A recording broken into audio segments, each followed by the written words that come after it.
छत्रपती शिवाजी महाराज की छत्रपती संभाजी महाराज की संविधानाचे शिकवण प्रभात आंबेडकरांचा महात्मा ज्योतिबा फुलेंचा तुमचं आमचं नातं काय तुमचं आमचं नातं काय रस्ता रस्ता चिन्ह काय सर्वांना सर्वप्रथम सप्रेम जैजाऊ आपल्या सर्वांना माहिती आहे की संभाजी ब्रिगेडचे प्रदेशाध्यक्ष आणि खऱ्या अर्थानं शिव फुले आंबेडकरांचा वैचारिक वारसा जोपासणारे आदरणीय प्रवीणदादा गायकवाड यांच्यावरती सोलापूर या ठिकाणी भ्याड हल्ला करण्यात आला। खऱ्या अर्थानं हा हल्ला प्रवीण गायकवाड यांच्यावरती नसून हा संविधानावरती हल्ला असं म्हटलं तर वावगं ठरणार नाही।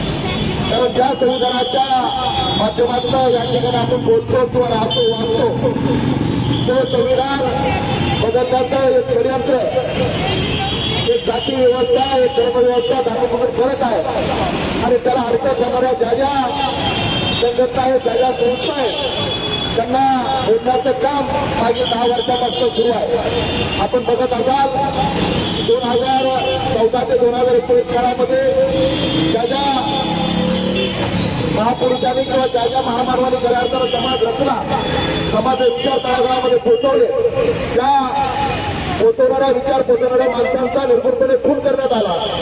डॉक्टर दाभोळकर असतील, गौरी लंकेश असतील किंवा तेंडुलकर असतील अशा सर्वांचा खून करण्यात आला आणि तसाच खून करण्याचा प्रयत्न प्रवीणदादा गायकवाड यांचा झाला। परंतु त्या ठिकाणी त्यांना फक्त शहीद करून निषेध व्यक्त करण्यात आला। प्रथमतः मी अक्कलकोट या ठिकाणी झालेल्या प्रवीणदादा गायकवाड यांच्या हल्ल्याचा मी या माध्यमाचा निषेध करतो। कारण आपण बघता ज्या ज्या माणसांनी खऱ्या अर्थानं संविधान वाचवण्याचा प्रयत्न केला, ज्या ज्या माणसांनी खऱ्या अर्थानं संविधानाला लोकांमध्ये पोहोचवण्याचं काम केलं, त्या माणसांना जाणून बघून कुठेतरी बदनाम करण्याचं काम केलं, त्यांना संपवण्याचं काम केलं। ही सुप्त व्यवस्था आहे सध्या देशामध्ये सुरू आहे, अतिशय लाजीवाली गोष्ट आहे। कारण ज्या बाबासाहेबांनी सर्वसामान्य माणूस केंद्रबिंदू ठरवून त्या संविधानाची निर्मिती केली, त्या सर्वसामान्य माणसाला संपवण्याचं खूप मोठं षडयंत्र आहे। आपल्या सर्वांना माहिती आहे की तुकाराम महाराजांचा अभंग आहे की खरेतर करू टाकेची लंगोटी नाकाळाच्या मागे हलू काटे, त्या तुकारामाच्या अभंगाप्रमाणेच आता जे नाकाळ आहे त्या हाण्याचं काम आपण करणं काळाची गरज झालेली आहे।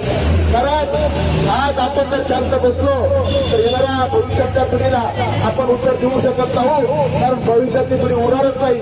आज सध्या गुलामांचं राज्य सुरू आहे, गुलामगिरी सगळीकडे सुरू आहे आणि ही जर नष्ट करायची असेल तर असे जे हल्ले होत आहेत त्या हल्ल्याच्या प्रकरणामध्ये आपण सर्वांनी एकत्र नाही काळाची गरज झालेली आहे। प्रवीणदादा ही फक्त निमित्त आहे। प्रवीणदादा गायकवाड यांच्यावर झाला हल्ला हा फक्त आपण एक प्रधानी स्वरूप बनू, याच्या मागचं खूप मोठं षडयंत्र सध्या त्या देशामध्ये आणि राज्यामध्ये सुरू आहे आणि त्याला विशिष्ट प्रकारे मोर्चाचं काम आहे। काल प्रवीणदादा गायकवाडांनी प्रेस कॉन्फरन्स घेतली, पत्रकार परिषद जाहीर केलं की प्रवीणदादा गायकवाड यांच्यावरती ज्या दीपक काटेंनी हल्ला केला त्या दीपक काटेची आपण पार्श्वभूमी बघितली तर दीपक काटे हा नावाचे गुंड आहे, ज्यानं स्वतःच्या सख्या भावाचा, सख्या चुलत भावाचा खून केला, 8 वर्ष जेलमध्ये राहिला, त्याच्यावर दरोड्याचा गुन्हा दाखल आहे, त्याच्यावरती विनयभंगाचा गुन्हा दाखल आहे, त्याच्यावरती खंडणीचा गुन्हा दाखल आहे। अशा आरोपी ज्यावेळी या पुण्याच्या विमानतळावरती सापडतो, त्या विमानतळावरती सापडल्यानंतर त्या आरोपीला फक्त 16 दिवसात जामीन मिळतो की याचं कशाचं होतं काय, तर याच्यामागे कोणतरी मोठा गॉडफादर असला पाहिजे आणि तो राजकीय गॉडफादर असल्याशिवाय असं मोठं कृत्य करणार नाही। कारण जर एखाद्या गुन्हेगारी कृत्यामध्ये एखादा आरोपी सापडत असेल आणि तो आमसारख्या गुन्ह्यामध्ये सापडत असेल आणि जर 16 दिवसामध्ये जामीन होत असेल त्याच्या मागचं षडयंत्र आपण समजून घेतलं पाहिजे। त्याच दीपक काटेंनी प्रवीणदादा गायकवाड यांच्यावरती धाड हल्ला केला, पण हा हल्ला हा प्रवीणदादा गायकवाडावरचा नाही, तर हा हल्ला संविधानावरचा आहे। जर आपण त्या हल्ल्याला प्रभावीपणे उत्तर दिलं नाही तर येणारा काळ आपल्याला कधी माफ करणार नाही। त्याच्यामुळं या एकजुटीचा आपण विजय केला पाहिजे आणि आपण सर्वांनी एकत्र आलं पाहिजे अशी मागणी या ठिकाणी करतो आणि पुन्हा एकदा म्हणतो जय गौ जय शिवराय।